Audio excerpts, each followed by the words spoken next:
Okay, time for technically part two, because last week I talked about the second sight stuff, and now I'm talking about the other stuff I got in, but there's going to be more to this footage, because I've got more mail coming in this week, and some coming in next week, so it'll be a compilation of all the 2 weeks together. Let's just dive into the random shit. So, of course, we have the Magnificent Seven collection. You're probably thinking, what? There's more than one film? Yes, there is more than one film. This is a 4-pack, including the Magnificent Seven, Return of the Magnificent Seven, Guns of the Magnificent Seven, and the Magnificent Seven Ride. What a great final name. I was debating getting the Shout release for the 4K UHD that they had for the film, but I decided to go for this one instead because it's still a BD50. And this was like $25. I had a $5 eBay Plus voucher. I figured I'd use it, but this was the eBay Plus thing. And you need like $50 worth of stuff for eBay Plus. So I got another film, which will hopefully be coming at the end of this video, from Synapse of all things. But actually someone was just reselling it. So I ended up getting this for... If I used the $5 on the other one, I got that for $44. And this one would have been $22.20 or something. So not exactly $24.95, but it was like 15% off. Either way... this is the standard Australian release. Obviously, you've got the artwork that has all the cowboys. The back does emphasize all the details in terms of technical specs. It does say that the first 2 films are on BD50s and the second 2 are on BD25s. I looked up the review because these are from the MGM scans. I believe the first film and the third film look good. The second film looks okay. The fourth film doesn't look very good, scan-wise. But I don't care that much. $22 for 4 films is okay in my book. This is the 50th anniversary disc, so there is that. It does come with the same special features. It does say on here, what do we got? You got 88 minutes, 5.1 DTS Master HD lossless plus English 2.0 mono, blah blah blah blah. You get the commentary track. Special features: Guns for Hire, The Making of the Magnificent Seven, Elmer Bernstein and the Magnificent Seven, The Linen Book, Lost Images from the Magnificent Seven, trailers, stills, audio commentary. I believe it's the same stuff that the 4K UHD has, the Shout release. The Shout release just has an extra audio commentary by like film critics. But yeah, I think all the same features are just ported over from this. The second, third, and fourth film are all the same in terms of 5.1 DTS Master HD lossless audio. It doesn't stipulate any special features for the rest of them, but I'm pretty sure one of them had a few extra features. I mean, given that the Return is still a BD50 is kind of impressive if it has no special features at all. Actually, the only one that says special features is the final one that just says it comes with a trailer. What a great special feature, a trailer. But yeah, so you get your disc art. Simple as that. Not too much to write home about. No pun intended. But also, sure, why not? But yeah, so it was a cheaper, easier option. I would obviously like to probably get the 4K instead, but I don't even know if I like the film. I've never seen any of them. So I know I've seen Seven Samurai, so I've basically seen it, but I've never seen any remake or any sequel or any other version of The Magnificent Seven. And to be honest, given that the original transfer apparently doesn't look that bad, I'm pretty happy to just have the 4-pack and move on with my life rather than spending $50 to $55 to get one film with only one extra feature. So, yeah. If there was like no special features, I'd probably complain. Or at least, I'd be a lot more argumentative. This next batch is from Pop Asia.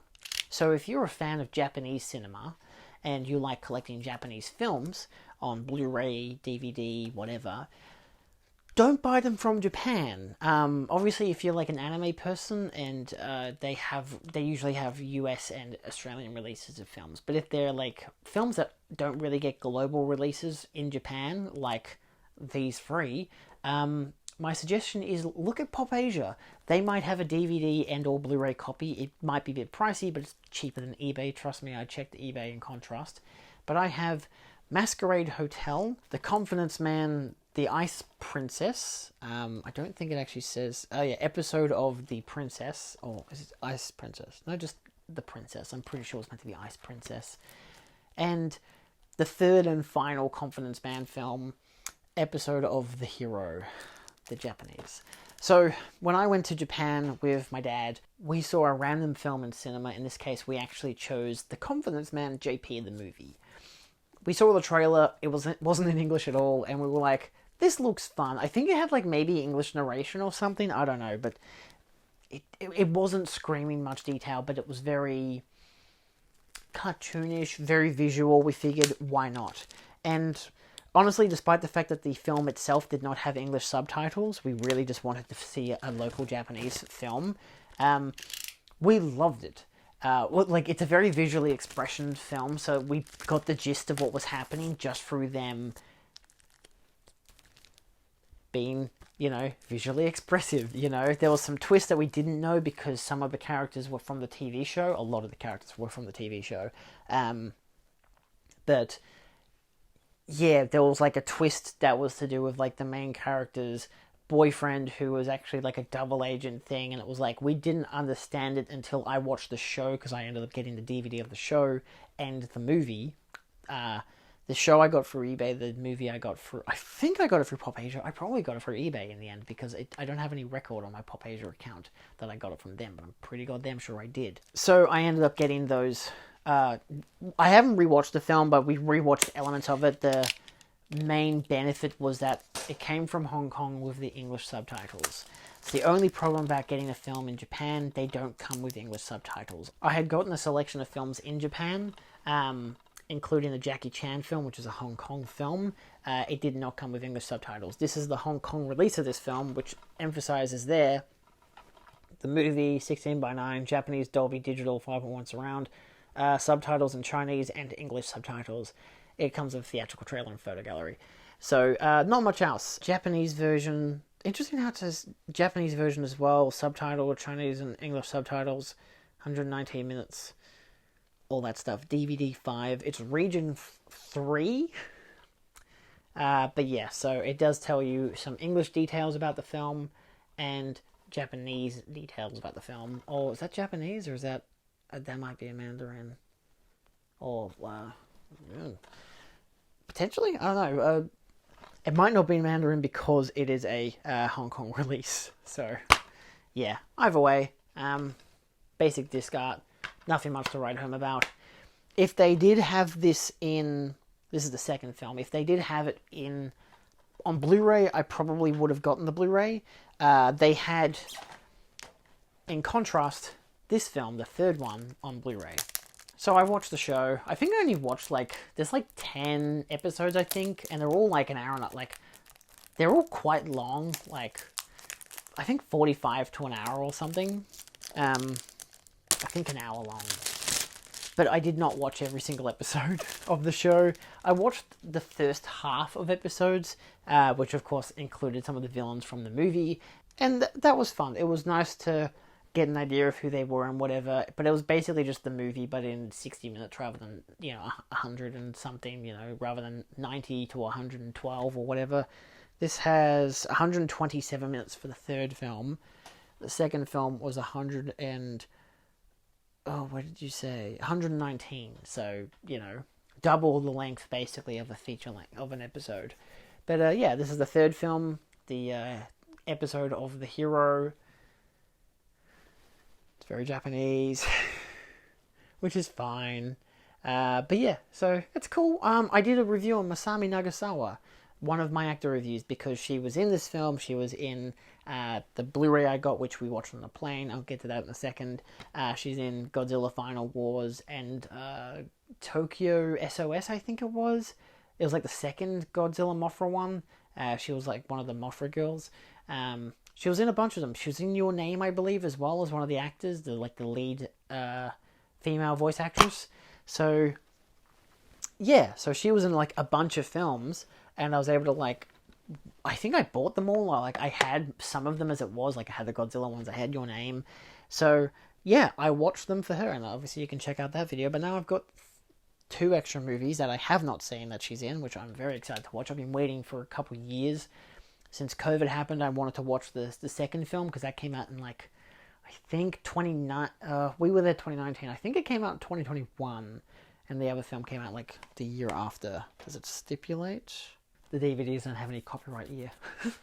That's funny. But yeah, so the third film, they do all have like deluxe Blu-ray releases, I believe, and which are only in Japanese. Only the Japanese releases were in Blu-ray outside of the third film. The third film did get a Blu-ray release with English subtitles, but I figured instead of spending $50 odd on a film, I can just spend and get the DVD, given that I have the DVD of the first one and I'm getting the DVD of the second one and the show is on DVD. I might as well just keep it all in DVD and not delineate. It's weird that the others weren't released on Blu-ray given how the third film was released on Blu-ray. I don't know, choices. But again, they did have deluxe Japanese editions, but the Japanese editions don't have English subtitles. So I don't know if I mentioned that earlier with all my whole my whole ranting about buying the films in Japan. None of them had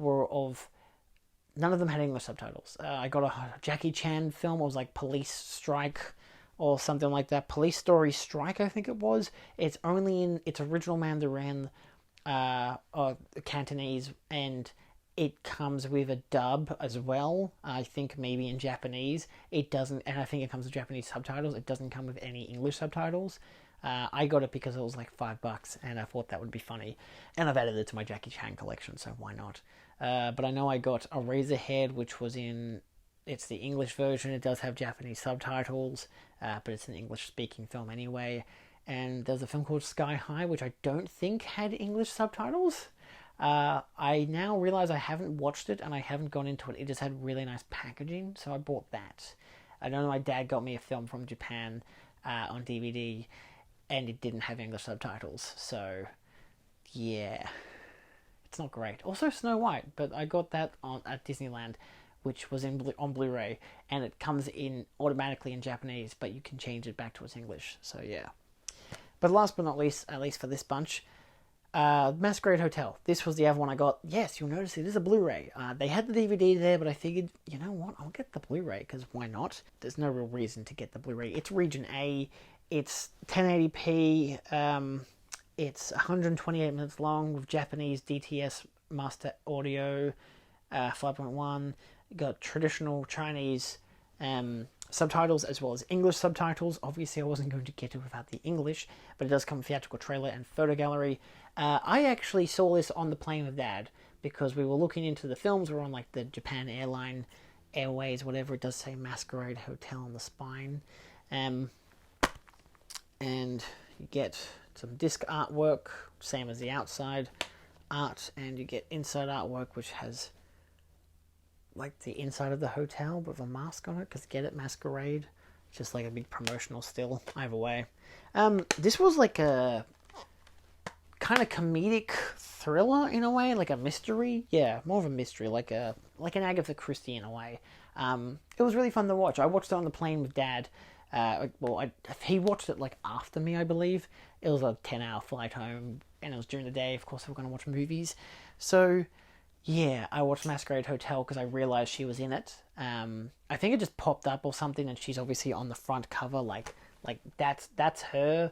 That's Masami, and I realized, hey, she's the girl from that movie. And I looked it up after we watched The Confidence Man and realized she was in the Godzilla films, and realized, hey, I could do an actor review on her stuff. So, and it's come full circle. Now I have the Blu-ray.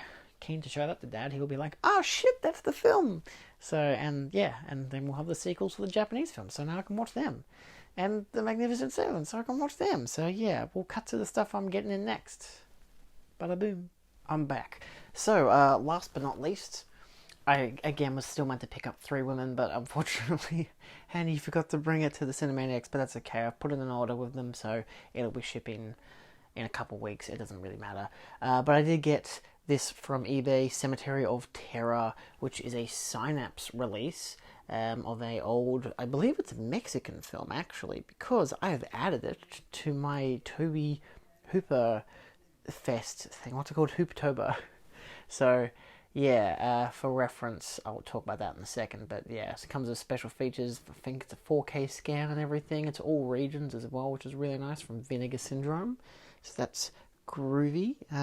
Newly scanned and restored from a 4K in 4K from the 35mm negative elements.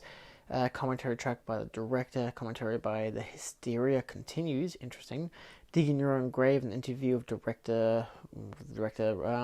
South of the Border Horror, a video conference with Renee Cardona III, reversible artwork and English translated subtitles. I don't know, this was, again, I needed something that would cover the basis of, this was $49 with the $5 from eBay, plus it became $44, so not a great price, but at the same time, I don't know, it looks zany as shit. That's your reversible artwork. The Cementerio del Terror, because it's Mexican. I don't think I've ever seen a Mexican film. I've seen Spanish films, but I don't know if you always consider them as one of the same. Because again, also I've got new Rocking Fulton shirts, so I'll be doing a separate video on that, so stay tuned for that as well. For the first time ever, I'm doing Hooptober, which is, it's maybe self-explanatory to some people, but it's on Letterboxd. Basically, you collect 31 films, and you have a list of things that you have to go by, like certain rules and whatever. They have to like stretch 8 different decades, 6 different countries. One of them has to have Robert Englund. One of them has to be a Tobe Hooper film. There's like 5 that have to be either Hitchcock or Wes Craven or Del Toro or whatever. There's a whole bunch of different films. So I started it because the person who operates it, basically, who kicks it off, started it like a week early. Luckily, I'm following someone who's participating, so I figured I'll jump into it as well. I've never done it. Why not? I saw it for the past 2 years, but I've never really known what to do, and so I figured this is giving me 31 new films that I've never seen, that I own 30 of them. One of them I don't because it happens to be on YouTube.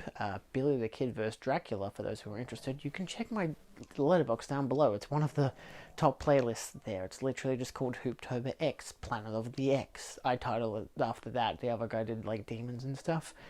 Nevertheless, I just wanted to briefly touch on it because I will probably be doing a video on it in a month's time.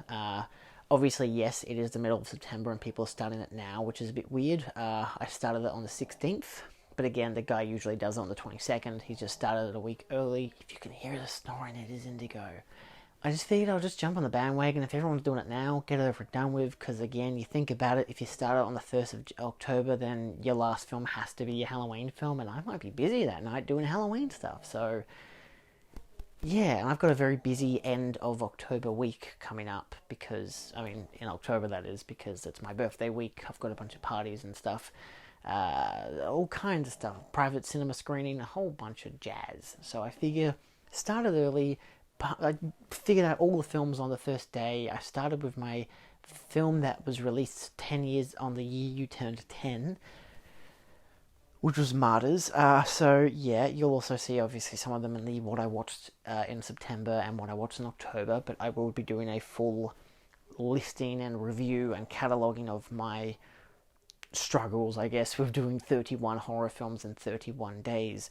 But yeah, the aim is to hopefully not miss any days, but I assume some people will skip a day or two and recuperate in a day or two kind of deal, because I guess not everyone can watch a horror film a day. I know I can't, but I'll try my best to. So, yeah, it's going to be interesting. I've already got down to 2, but we'll see how they are. You can check out my Letterboxd to see my daily thing. Also on Instagram, I post on my story what I'm watching for Hooptober. I don't give a review, but I do on Letterboxd, so you can check that out on either Instagram or Letterboxd, because I'm on both.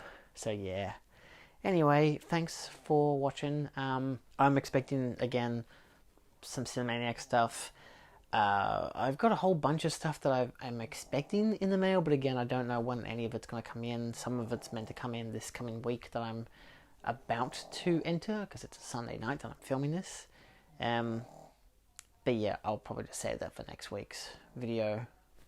It's some zombie films, mostly, because I started rewatching the Romeros, and I realized I don't have a lot of them, so I wanted to finish that off. So yeah, cool. Thanks. See you next time. Join me in Hooptober if you wish. If not, enjoy spooky season as it dawns on all of us. I don't want to make it seem like it's ironic that I literally just made a video talking about, you know, it's not spooky season yet, and now I'm doing something that's spooky season related, but Hooptober usually traditionally starts the week before October, so I can dig it. You know, if everyone else is doing it, I might as well jump on the bandwagon now, get everyone done with. So I'm not putting myself through martyrs to regret it later by being like, you know what, I'm going to just scrap it and do it again. I ain't doing that to myself. That was too much of a movie. Goodbye. Thanks for watching.